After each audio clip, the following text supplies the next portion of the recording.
I'm Sheila Hensley, and I'm doing a small business owner interview, only this time with a twist. I am talking with MaAnna Stephenson of my home state of Tennessee, so we're going to sound a little bit like each other, and that's okay too. She is the person that you would call to put out the fire if you were a small business owner and you wanted to update your website, you wanted to do anything with your website, because we've discussed before in some of the other interviews that we all have to have a website if we're going to have an internet presence. This is the person you want to talk to when you have a problem. And I've asked MaAnna to come in and talk about some of the problems that small business owners have, that she sees, some of the problems that she solves. MaAnna, hello, thank you for your time and welcome. Sheila, thank you so much for inviting me to this and getting to talk to small business owners. That's fantastic. You're welcome. I'm glad to have you.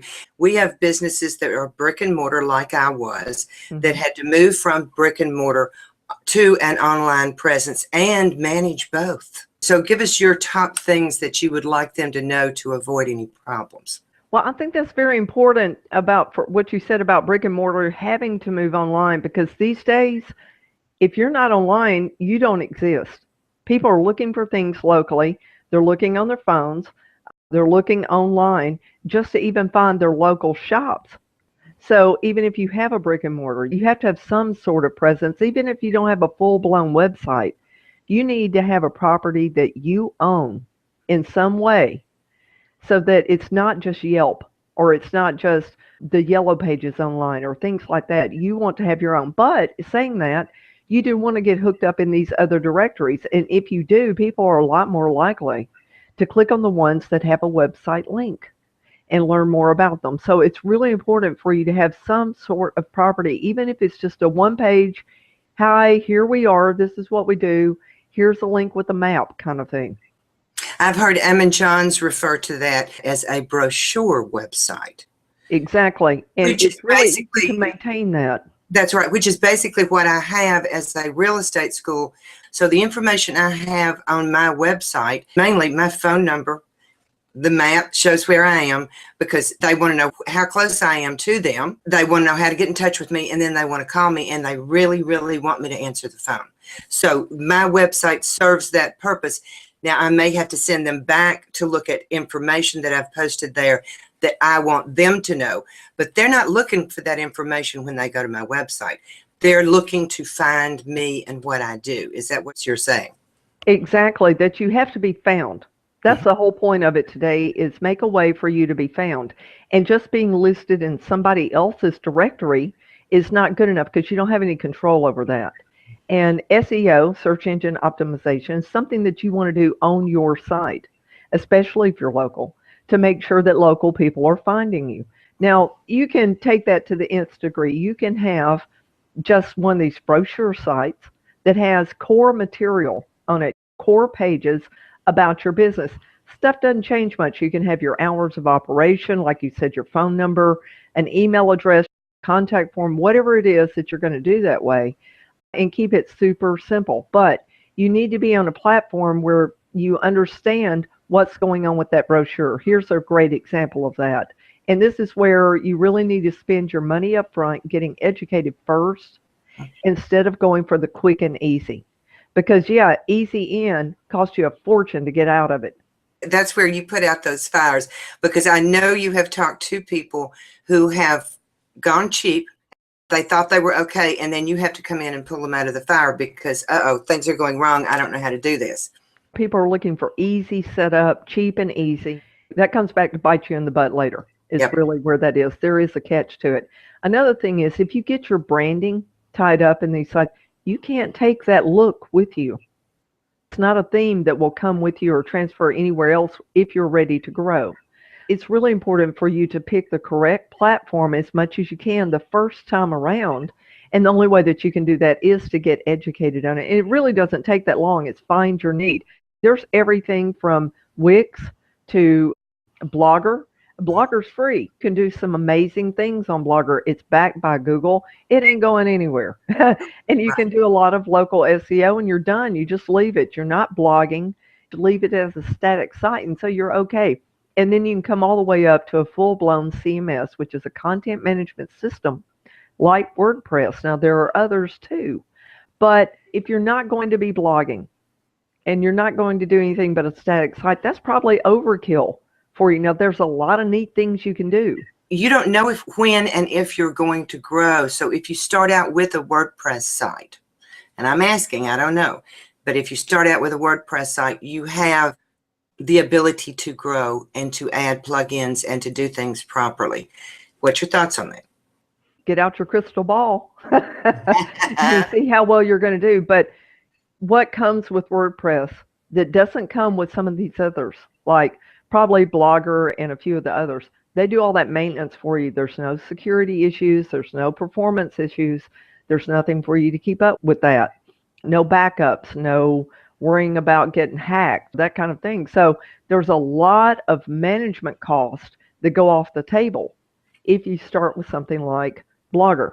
I'm not really familiar with Wix, and definitely don't do the site tonight on GoDaddy and some of the other, just don't even think about that. Right. But someone like David Kutcher, he's a great person to follow for that, and he works on a lot of different platforms. And for this very reason, this is one of the things he says, and I have to agree with him. WordPress is not for everybody. Now, that said, I'm a WordPress guru. I love WordPress. Most all of my clients are on WordPress. They're big clients. People who start on WordPress intend to grow.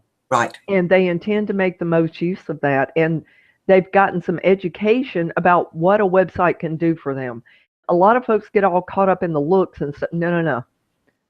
You start with, what do you want your website to do for you? Now, that's a question that I ask a lot of people in free site reviews. What is the purpose of your site? And they give me their whole business mission. It's like, that's not what I asked. What is the purpose of your site? Yes. It's to be found, right, and then to convert for you. And it's not your entire mission statement for your business. It really pays to get educated up front about what it really takes to create a site, to maintain a site, and to have it convert for you. Eventually, you're going to have to get a team. It may be one person other than you. It may be 5 people, but there are things that have to be taken care of. And you can go down a rabbit hole on any of them. Or you can hire someone to do it for you. Here you go back to what you said at the very beginning. Do you go cheap or do you invest? Any of them that I have interviewed have said it is a mistake not to invest in the very beginning and have someone you can trust that knows what they're doing to set it up right to begin with, and have some backup management, maintenance, have someone available that can come in and say, no, if we do this, then that. This will cause that to happen on your site. Is that what you want? And go back to, what are the core things you want your website to do? You mentioned something right there that's going to get a lot of folks. Who do you trust? Exactly. I just put out a rant of a post. I rarely, if ever, put out that kind of post, but I've just been so, I think, more fed up than usual this month with what my clients have had to pay to clean up the mess on their sites by following very bad advice they got from non-techie gurus. You really need to vet who's telling you what. You may not know it. You may not be able to challenge them, but you need to vet them. Where do they come from? Do they come from a techie background? Are they giving you website advice from a marketing background? Even worse, a social media background. Oh, don't get me started. Okay. Right. Okay. So you know what I'm saying, because I don't cover social media. It really takes a specialist these days. It's like having ear, nose, throat problem and going to a heart surgeon. Yes, they're both doctors. Yes. But you need to go to the person who knows what you're trying to get done, not as an also to business for them, or not their mainstay of business. And if they're a marketing consultant, they're going to look at features of websites, features of plugins. They're not going to look at the drain on it, because security and performance go hand in hand these days. I look at all that, and my clients come to me for site audits to clean up all that mess. And I put out this post saying, in these groups that you get into with like-minded people, they're non-techie people. Yeah. And they're going to be on certain hosts will say, well, I never had any trouble there. Okay, maybe look at it this way. You can ask your buddies, you can ask all your neighbors, what car do you like? And they're going to tell you the one or two cars that have done well for them and the one or two cars that were just lemons for them. Let's go talk to a mechanic who sees hundreds of each and get a much broader perspective on that of somebody who knows what's wrong. And that's why I wanted to talk to you right in the middle of this series, because you talk to the people that have made these decisions, right or wrong. They may have to expand, they may have to make some changes, or they could have just gotten in way over their heads, already spent a lot of money, and they're going to have to spend more money to go in and fix it. I remember when I first said, oh, I don't want a website. Oh, I'm going to have to do this. And I just had to go out and start talking to people. But today, there's got to be a better way. What would be your best advice when someone's just starting out, or they have a website that's not performing, it wasn't done right, and they know they need to change? You've already said, make sure it's their specialty, not marketing, not social media, not public relations, not those niches, but what should they ask? Give them something solid to hang on to and place to start. One thing I want to back up and say is there are 14 ways to do anything online. I had mentioned David Kutcher earlier. He and I disagree on a lot. We have an extreme respect for one another, Yes. and we're both right. So this is very much like Chevy and Ford mechanics. Each one of them's going to have preferences and biases about what they like and what works well for their clients.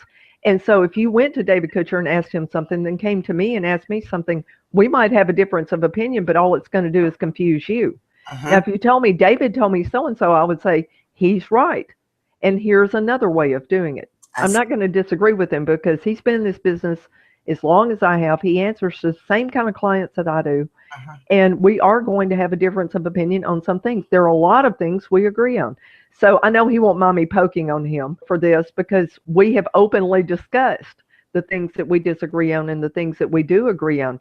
I have a world-class fix-it guy to do hacks and that kind of thing. Now, I'm not in the business of putting out fires so much as I have team members who do that for me now. I'm in the business of prevention. I'm in the business of education and preventing. And when people come to me and say, my site's melting, I say, here's my fix-it guy. Here's my team members, go to them. They specialize in putting out those fires that way. Even he and I disagree on the best ways to do security because it's not any one plugin. It's a combo of things that you have to do. It's radically difficult for folks to vet people because there are going to be these differences of opinion that somebody who doesn't know what all this is about anyway is just going to be left confused by hearing two different stories where both people are actually right. So that's kind of hard for me to answer that question. But the things I'll specifically tell you about is talk to a mechanic, talk to somebody who's working in sites. You know, I have a webmaster training program for this very reason because there are a lot of designers and VAs who are charged with setting up sites and maintaining them, and they don't know what they should know either. A lot of designers are glorified graphic artists. Yeah. And so they have preferences for things, but they've never checked out the performance security things. If you want a high performing site, you're going to have to go to somebody who specializes in performance. Define high performance site because that is so important, especially with mobile. One that loads quickly. In seconds. Right. And to find out what is dragging the site down. Okay, so let's say that you have a bakery and you have a lot of pictures of all your donuts and your cakes and things. Maybe even you write blog posts, and that's great. All these images are going to kill your site if you don't know how to optimize them. Wow. So loading quickly is radically important, and you need to know what's dragging the site down. The host that you choose, the theme that you choose, plugins that you choose, all these things affect your performance. And it's going to be incumbent on you to get somebody who can run tests and show you what it is so you can make an educated guess about what you want to take a hit on for it, for ROI. Okay, let's say, oh, here's a good one. A lot of my clients are craft bloggers, and they do recipes. All recipe plugins, all are going to be a hit on the site. You're going to take a performance hit. Well, you know what? If that's bringing in people to your site, you're going to have to take that hit. And be satisfied with it and know the reason why. It's okay. Right, but you're going to look for other things. It's like, yeah, nobody's clicking on those popular posts that I have a plugin for, which is another hit. Nobody's even clicking on them. So that's something I can take off and maybe gain the few seconds that the recipe site, a recipe plugin, is taking away. So it's not about perfect. There's no such thing. But it's being educated about what's on your site, what you need it to do, what's actually working or not, because a lot of people kludge together a lot of generic tips. Well, so-and-so said I needed this plugin. You know? And they throw all this stuff on there. Now they have conflicts. None of it. Oh, they didn't tell me I had to configure it. Yeah. I think the Yoast SEO plugin is a prime example of that. People do the on page module. Yeah. And that's it. And none of the global settings. And no, you're missing the best parts of it all. And your SEO is nowhere near done. I've got tutorials on that, 13 videos on that plugin alone. There's so much to it. And he keeps expanding it and he's adding more and all kinds of things like that. On the very front page of blogaid.net, which is your site, you say this is for non-geeks, which drew me right into it. And then you have your video tutorials that people can go there and watch. You have libraries of information that people can go there and watch that will bring them up to speed and give them a working vocabulary of maybe the questions they could ask. And if they're not getting the right answers back, whether they're right or wrong, or possibly the small business owner doesn't understand the answer, and that's just as bad as right or wrong. Oh, ain't that the truth? If you don't understand it and you can't deal with it after they're gone, then you're done. You're done. Well, and most designers hate training. They hate it. That's why I have so many designer partners. Yes. It's because they do that part of it and they send their clients to me for the training first. Actually, I have some designers that you can't even get to unless you're a full training client of mine, because I send them educated clients, somebody who already has their content. They know how premium themes work. They've already got their conversion points in place. Everything is there and ready to go because I take them through that process step by step. After 5 to 6 hours of that training and 2 weeks worth of homework, then they're ready to go pick out a theme. Because you don't know what you're looking at beyond pretty before that. And they don't even look at pretty. They don't look at the paint. They don't look at the colors. They're looking at structure for conversion. Yeah. Because they know what matters now. During that training, they've had their marketing mindset shifted so that they know what a website can do for them. And when they get to the design team, they've got specs in hand. They'll say, this is exactly what I know I want. It's a real easy design, and it doesn't cost so much that way either. And you said something before that rings true in my other interviews. We talked about the team. You even have a team. This is what they do best. This is what you do best, and you come together to solve the problem or achieve the goal. And that's something that has just rung true through all of these interviews, is you really have to have a team effort. Oh, you mean I have to hire people? Yes. Or you're going to spend money on the back end having it fixed, calling MaAnna or David or somebody to say, fix this mess for me. And you may have to just start completely over because it's so intertwined and there's so much that you can't even get in there and find. It's a deep, dark hole in the back of a website. I know because I stopped going there. Let me tell you, the people that come to me to say, I thought I wanted to be my own general contractor. I thought I knew what I was doing. And I got ripped off from these people who charged me $5,000 for this site. Now I want you to do it now, but I don't have any money left. That's right. That's right. Oh, that's my favorite introduction email right there. It's like, okay, now you want good, but you don't have any money to pay for good. And you want me to feel sorry for you that you went on the cheap. You went with people who didn't know what they were doing. You didn't get educated first. This is all on you. It's not my problem. Yeah. I'm sorry. I'm not going to discount my rates for your mistakes. I'm not going to pay for your mistakes. And nobody else is either. You're going to get in a cycle of doing it over and over and over again. All right, let's summarize. Education is absolutely necessary before you take your brick and mortar business online, or before you change the online presence you've got because you realize it's inadequate. You're not getting reviews. You don't have a Google business page There are all these new things that have come along that you really do have to get involved in. And the first thing you have to do is get a good home base, which is your website.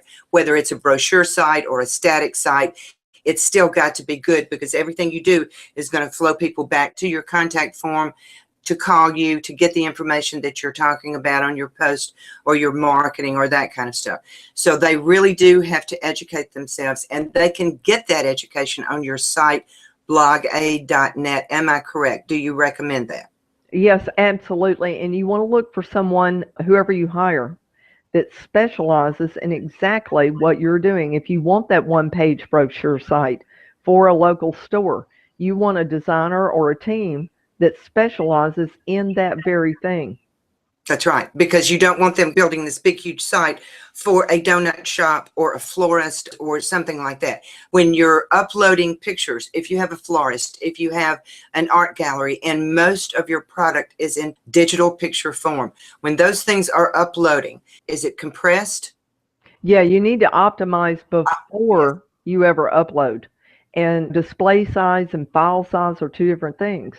Learn all you can about image optimization That's right. before upload, especially if you're using your own camera, because there's a lot of metadata in that camera that you can take out of that image, and that'll drop the file size. And you can actually pull the quality back to like 65% and still look crystal clear and be fine. With my clients, we drop the file sizes down to about a third of what they were before. And then they upload faster and they don't slow your site down. That's what you were talking about, optimizing that. And taking up space on your hosting, you're renting that space too, and you have to pay for more space if you're taking up so much. So it costs you in a lot of ways. That's part of that education before you get into actually starting to write checks, hiring a designer, hiring whatever you have decided you need. But you must get that education first. And I, because I've done it, would go to blogaid.net and watch those videos. In fact, we had a bit of a delay before we got online together, and I was actually over there, and I was going through some of the ones that I hadn't seen yet. Do I need it right now? No. Am I going to need it tomorrow? I could. Anytime you have 15 minutes to educate yourself, go do it, because it's always changing. And if you have a source where someone keeps the videos and the content up to date like your site is, it's worth its weight in gold. The main thing that you may want to get is an audit, because most of what's going on that's killing your site, you can't even see from within WordPress. You have to go into the hosting account, into the database, those other things, see what's going on. Even plugins that you may have tried and deleted, they leave orphan junk all over your site. So have an audit more than just educating yourself. Get educated that way, because even in my audits, I do 30 to 40 page reports, and then we have an hour or two chat. So it's not a bunch of geeky gobbledygook, that you understand perfectly what's going on, and you can make an educated plan for getting it squared away. And about the images, if we find that's part of the problem, I have people on my team that do bulk image optimization. So you can learn how to do image optimization from here going forward, draw a line. And then from there back, pay somebody, and it's like no-brainer pricing. It's too cheap just to hire somebody to do that. And from there back, have them do it, and then you're all cleaned up again. Like Maya Angelou said, when you know better, you do better. That's right. And we can clean up anything that's from the past. That's fine. Yeah, blogaid.net is WordPress centric, but the education is there. They can get a working vocabulary. If we're talking about someone who just doesn't really know where to start, are there other places that you would recommend they would go? I think a lot of the WordPress course stuff on their site is going to be a little too techy, and you really need to go to somebody who's looking at maybe live classes for you if you want to go very specific, because look, anybody's videos are going to be so generic that they're not going to fit your site exactly, because there's so many different kinds of sites and so many different kinds of things people want to do. And the only way that you're going to get answers to your questions, and specifically on your site, is for you to take private classes. And of course, that's going to cost more, but it's worth it. Like I said, a lot of designers, they don't like training. You have to go to somebody who does that kind of training. But again, you're going to want to look at somebody, well, I take that back. There are design firms that do like training, and they're going to walk you through all of your strategy before anybody creates anything. Instead of just going to a designer Maybe go to a firm that has a team where you can talk to strategists first and get your marketing strategy in place, give them your logo, and everything else kind of falls in place. Mm-hmm. And they may even have copywriters. So let's say you're not a professional online copywriter. It's not like writing a book or an email or being on social media or whatever. You need somebody who understands SEO and can write professional copy for you, or at least double check what you're writing. A firm like that that has a team of people, that's a good idea too. They'll walk you through it. And that's more for your medium-sized companies. The solopreneur, they're going to have to do self-education, and then they may want to take it up to an agency firm. But the solopreneur we're sort of locked in. I'm a solopreneur. However, I have team members because over the years, I have decided I'm not going to learn about SEO. I'm not going to do it. I am not going to learn Photoshop. Ain't going to happen. I understand that, but here's the caveat with it. All right. It's just like if you don't want to learn social media, then you can't learn how to cooperate with it either in the stuff that you are doing. If you don't learn SEO, then if you're writing your own copy, you don't know how to cooperate with it. Maybe you need to learn enough so that you're not doing the nuts and bolts of it as far as the setup, but especially with SEO, if you're creating content, you need to know how to cooperate with it. If you're doing social media, like in a blog post, you could do a click to tweet kind of. Well, if you don't know how Twitter works. That's right. And you've just clarified what I said when I emphatically said I'm not going to do SEO. I'm going to learn enough about it that I can discuss it. But if I learn how to do it, my business is going to suffer because I'm going to delve into it. It's going to be a rabbit hole for me. Mm-hmm. That's why I say I'm not going to learn how to do Photoshop, because my time is better spent with my students, training them, coaching them. That's where I earn my money. Then I can pay someone to do the graphics and stuff that I need done. Right. But I've still got to know what I want so I can tell them, because they can't read my mind and they don't know my business, nor do they want to know my business. Yeah, I had Dale Carnegie of Tennessee, the Tennessee chapter of it, come to me. The person that came to me was in charge of the SEO and stuff. He had a lot of interns working for him, and he needed to know enough about it to guide them. Yeah. For what they were writing, and it worked. I go through this with all website owners. Look, if you're outsourcing everything, then they're going to suggest things that maybe you don't know what it does. You don't care. It's like, yeah, whatever you think, just do it. And then you lose them, or something breaks down, or you come to somebody like me for an audit, and we go in there, what is all this stuff? And I don't know. Right. And it's a bunch of junk. So you can let other people do the work, but you can't be so disconnected from your site that you don't know what's going on and you're not part of the decision making.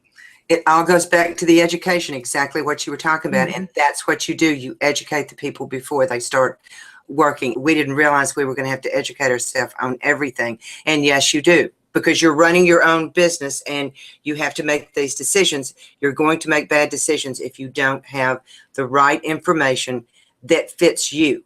And that goes back to what you were saying before. Everybody's got an opinion. Everybody is right, but what fits the small business owner and what decisions should they be making? And they have to educate themselves. They have to spend the time to do it. The other part of educating yourself is that you can properly vet the information from other people that you respect, even me. So if you get me and David Kutcher, let's go back to David. Let's pick on him some more. Okay. If you get us into a room and I say one thing and he says another, and we're both right. Yes. You've got to have enough of an education to pick between the two of them and say, this is the one that's right for me. That's right. That's and know if it fits into your thing. So you stay out of a lot of trouble that way with plugins. You don't just throw everything there. It's like, no, wait a second. I've already got a plugin that does that function. And so I don't need this other one that this person is saying better because I'm happy. Or if I do try, I need to take this one out. You need to know enough to be able to vet the information that you're getting from people that you follow. It all goes back to putting time in and education, and you must put the time in. If you don't, it's going to cost you in the long run. It happens every time. It's going to cost you in the long run.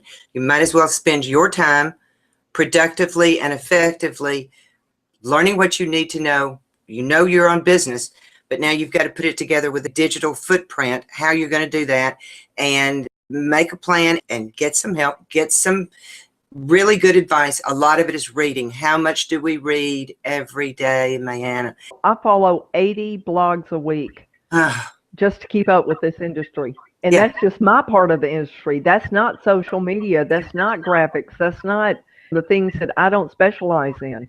I do read about some of those things, but not as heavily because I have to do my own marketing too. I have to do my social media and stuff. So I have to read some to educate myself that's about right. what's going on with that because I wear all those hats too, guys. I mean, I have a team, but they don't work for me. They work for my clients. Right, I do my own. right.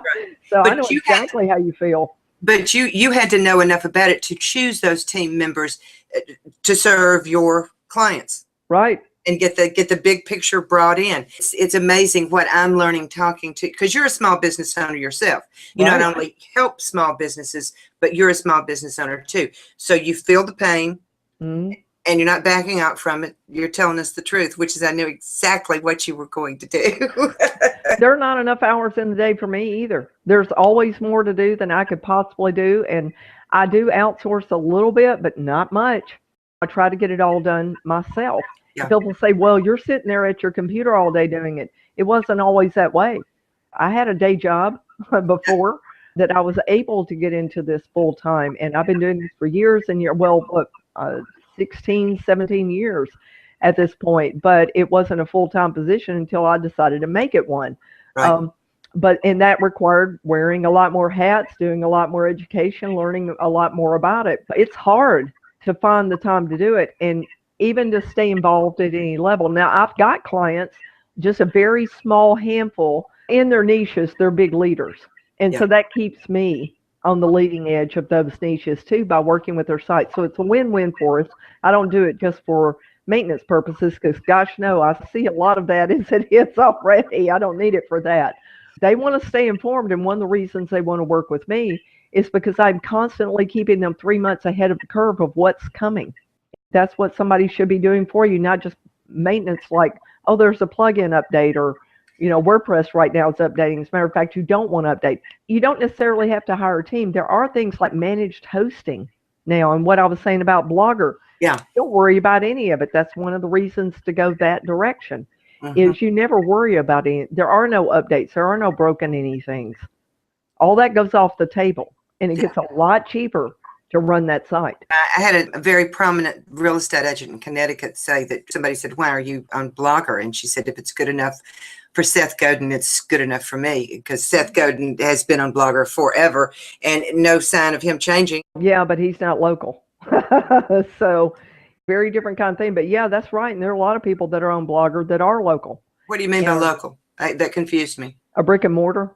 She was, though. She was. Mm-hmm. She'd been in business for a long, long time.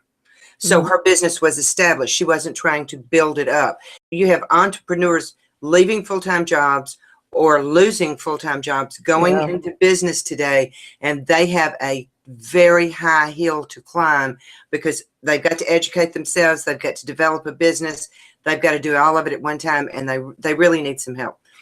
Well, one of the best ways to learn about marketing is to get a website and to blog and to try to drive traffic to it. There was a time that I worked with brand new website owners, and I quit doing that because it was like beating my head against the wall. They had this mindset of, I don't have any money. Right. I don't have any time. I want to have a site and be done with it. Yeah. And I want everything for free. I was told I needed a site, so give me one. And by the way, I'm not going to pay. I just don't really cater to that. Now, I do have beginner videos, but they don't come with any support or anything because they're not ready for that much information. It's overwhelmed. They're just starting. But their expectations are not grounded in reality. I turn down a lot of business for my private training clients, too. You won't find a buy button on there for private training. You find a contact me button. And we have a chat first. Yes. And I want to see what your goals are. That's the first question. What do you want to accomplish here? And then I'm going to tell you what it takes to accomplish that. And either you get with that program or you change your goals. And if that doesn't sound okay to you and we're not a good fit, if you're not really grounded in reality about what this is going to take and how long it's going to take for some goals, there are 6 months to a year to achieve some of those goals. Right. and the time commitment that it's going to take to do it, then you need to change goals, or you need to find somebody who will rip you off with hype. Because That's it right. ain't going to be me. I'm not going to be on that list of MaAnna took my money and it's not doing what she said. I'm not going to be on that list. That's the list that I want to avoid at all costs. That to me is the death knell to a business. You always want to underpromise and overdeliver. You can't if you're not together on the goals and what you're going to accomplish. I'll give you an example of that. I had somebody contact me she told me flat out, she said, I've already spent $7,000 on my website. And I stopped right there, and I knew right there this was not a good fit. Yep. And right there, that told me everything I needed to know about it, because I've heard that story enough, not to that level, but she said it wasn't on her website, it was on her theme specifically. Yeah. Sorry, it wasn't her whole website, it was her theme. Yeah. And she said, and I want this tweak and that tweak. And I said, well, for one, I've got a team of designers. I'm an old coder, but I don't do that anymore. I've got a whole team of people that do that for me now. Well, not for me, but for well, they do it for me too, right, but for my clients. And I took one look at the site, and within 5 seconds, I said, your theme is not the problem. It's your writing. Well, I want to do this casual writing. Well, there you go. You have your answer. That is the problem to meeting your goal. You don't want to change it. I can't help you. Tweaking your theme is not going to solve it. And I turned down that, well, I really want to work with you. And I said, it's not mutual. I didn't say it that way, and I don't mean to be crass, but I want y'all to hear it from my side of what I hear day in and day out. If it doesn't work, it doesn't work, and you're going to hear it from me first. And sometimes people are insulted by that, and sometimes they will call me back and say, you know, you were right. Oh, I get that a lot. It's like a splash of cold water, yeah, or something, a wake-up call to reality, because they've been listening to all this hype. That's right. And it's a wake-up call, and I said, yeah, you're welcome to go. I'll work with you if we can get realistic about it. I'd love to work with you. I think you've got a great business model. You're going to make money, but this is what it's going to take. Yeah. A couple of months later, they go check it out and see what other people are saying. And a lot of them come saying no means that I get business. It's just a delay in getting the business. That's right. That's right. But you're honest up front, and they know where you're coming from. And when they come back, there's not a lot of discussion left to have. They already know where you stand and what you're going to do and what your program is. And they're coming back, then they have already checked out other things. Well, that's it. And they've checked other things to see they're not a good fit. There are a lot of people who will say, yes, I do that, or I can help you do that, or whatever, that don't know how to do it. They're going to go find out and practice on you. And I'm real quick to tell you, I don't know, but I'll find out, or I'll ask my team. Mm-hmm. That's another reason for having a team. You can't know it all. That's right. Or there are a lot of people who will figure something out just because they want that challenge. So that's a good thing, but they're not going to know all the ins and outs and tricks. Yeah. So anybody that you hire for something you want to do, not only check the reference, but say, show me the work that you've done that's just like this. That's right. See how well that's working for them. Yes or no on going to your site and looking at the videos for beginners? Is it absolutely. Yeah, there's a $1 library that's getting started with WordPress, and it will take you pretty much all the way through. It's I don't know, 70 videos, 60 to 70 videos that take you through. There's an SEO course, goes all the way through it. If you are a designer or a maintenance person, or need to learn how to caretake your site better, or check your own performance and security, I've got another library that has 76 videos in it to teach you everything. It's in 4 courses, and it'll teach you everything you need to know about that too. Very, very valuable. Blog-A.net, MaAnna Stephenson from the great state of Tennessee, with a little bit of Texas rolled in there. Am I right about that? Yes, it is. You've got a good ear. No, I didn't hear it. I read that and went, that's why she sounds a little bit different from me. I know I'm from the southern end of the state and she's in Nashville, but we should sound more like, you got a little Texas in there. I'm actually from Jackson. I'm from West Tennessee, but I spent a lot of years in Texas.